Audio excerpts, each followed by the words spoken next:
আমি আক্কার সঙ্গে যুক্ত হবার গল্পটা একটু আগে শুনি, তারপরে বাকি গল্প আসছি। নিধি আমাকে ফোন দিয়েছিল। ওকে। রোজাপা, আমি একটা কাজ করছি, আপনার জন্য একটা আমি ক্যারেক্টার আমি লিখেছি, আপনি কিন্তু পড়তে হবে আপনাকে। আমি বললাম আচ্ছা ঠিক আছে। আমার সবচেয়ে ভালো লেগেছে, নিধিকে আমি চিনতাম কিন্তু এত ভালোভাবে চিনতাম। নিধি তখন মেজবাউর রহমান সুমনের সাথে কাজ করতো, তখন সঙ্গীত শিল্পী যেহেতু এবং আমি সঙ্গীত পরিচালক হিসেবে এবং তো আমি সে বেশি যখন পরিচিত। নিকেতনে আমার বাড়ি ছিল, তো ওরা আসতো আমার বাসায়, কিন্তু আমি তখন নিধিকে এইভাবে চিনতাম না।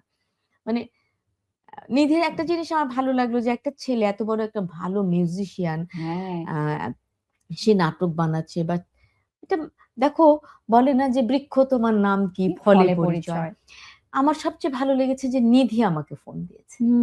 আজকাল 90% ফোন আসে এডিদের কাছ থেকে, আচ্ছা, মানে যাদেরকে হয়তো আমরা চিনি না, এবং তারাও হয়তো আমাদের ওইভাবে অত ভালো করে চেনে, অনেকে চেনে না। যারা চেনে তারা খুব সুন্দর করে, আর যারা চেনে না তাদের কথা বা বার্তা, তখন আমার মনে হয় যে আসলে ডিরেক্টর ফোন করলেই ভালো হতো বা আমরা খুশি হতাম।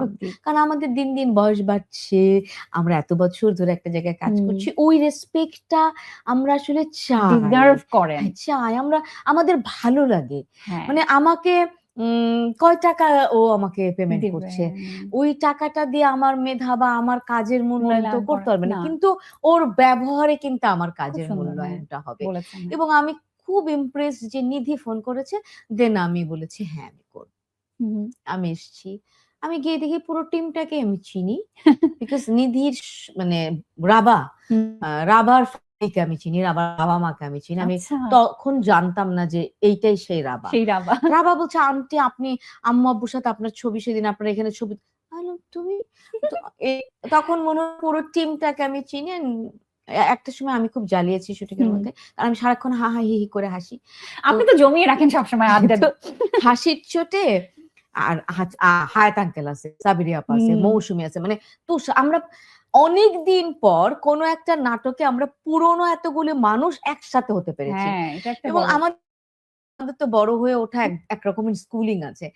মানে হায়াত আঙ্কেলের কে আমি আব্বা ডাকি, কারণ বিপাশা আমার খুবই ক্লোজ বন্ধু ছোটবেলা থেকে। আমিও বিপাশা আব্বা ডাকতো, আমিও আব্বা ডাকতাম। তো উনিও যেমন আমাকে একদম মেয়ের মতন স্নেহ করে। আব্বা এই যে আমাদের হা হা হি হি শুরু হলো, নিধি একটা পর্যায়ে বলছে প্লিজ হাসিটা থামান, আমাকে একটু সিনটা করতে দে। আমরা আবার শর্টকাট দে, আবার আমাদের শুরু হয়ে গেল গল্প। মানে ও বেচারা মনে হয় যে বিপদে, মানে আমি পরে নিধি বলছি নিধি থাক কিছু, তুমি না না না না ঠিক আছে করেন আপনারা। এবং এই যে ক্লাইম্যাক্স এর যে সিনটা, সেটাই তো আসলে আগে শুট করা হয়েছিল, প্রথমে শুট করা হয়েছে সবাই একসঙ্গে। তো ওই সময় তো মনে হয় এরকম হাসাহাসি, এই মানে কান্নাকাটির সিন হচ্ছে, যেই হাসানে কাট হচ্ছে, আবার সবাই হা হা হা শুরু হলো, সবাই গল্প, আবার শুরু, আবার অ্যাকশন। আপনি পারেন কি করে, এই মাত্র হাসলেন আবার এই মাত্র আবার ওই চরিত্রে চলে যাওয়া। আমি শোন, এত বছর ধরে কাজ করছি, অভিজ্ঞতা বলে কথা। এটা আসলে এখন আর মনে হয় না ওই রকম কিছুতে যেতে হয় যে আমাকে এনভায়রনমেন্ট ক্রিয়েট করতে হবে, আমাকে টাইম, সেটা করি না, নিজের জন্য, সেটা একেবারে নিজে করি। ধরেন আমি যখন স্ক্রিপ্টটা পড়ি তখন আমি খুব মনোযোগ দিয়ে পড়ি, এবং আমি ভাবি যে আমি কোথায় কি করব, এটা আমার আগের থেকেই প্ল্যান করা থাকে। সো আমি যেহেতু রাবার বদমাইশি করে কাজটা শেষ করতে পারি, কিন্তু মজা করে কাজটা হচ্ছে, সেটা আসলে উপভোগ করার মতো। আমি জানি না নিধির ইন্টারভিউ তোমরা নিয়েছো কিনা, নিধি বলবে যে রোজি আপার যন্ত্রণায় মনে আমি পাগল হয়ে গেছি। দেখা হবে।